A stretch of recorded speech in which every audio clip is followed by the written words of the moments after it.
My entire family, meaning my grandfather, my uncle, my aunt, they were all human rights activists, particularly involved in the um, ethnic conflict in Sri Lanka, but also in human rights issues all around the world.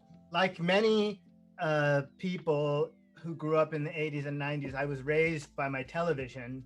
Film and television provided a world where good people could do things to make the world a better place, where heroes could triumph over evil and save the day, where people changed and grew and became better.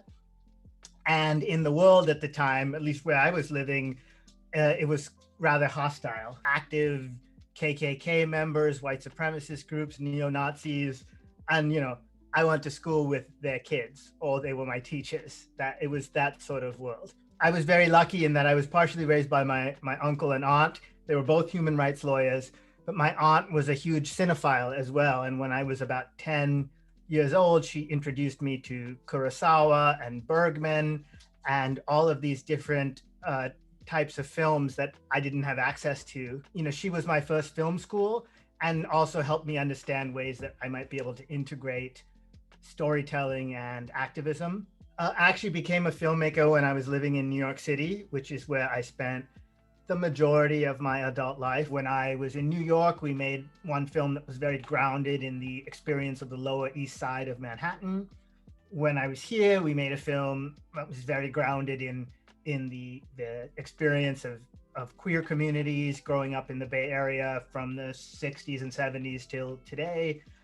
When I was in Nevada, we were shooting on the Pyramid Lake Paiute Reservation and amongst those communities. So any place that I am, I hope to make stories that are accountable to the people that live there, to the communities that are there. I was inspired to go into filmmaking, as a career and as the thing I was going to do with my life.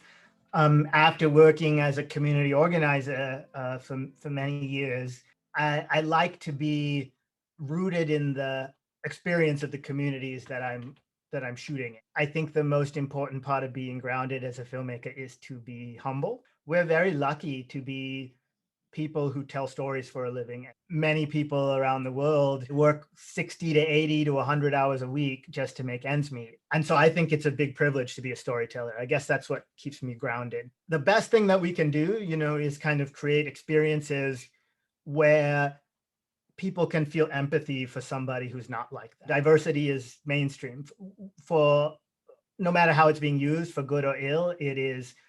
That's exciting because there's potential, right? To either reclaim the narratives in terms of who gets to tell what stories, or just to tell different types of stories. We don't always see those stories in films.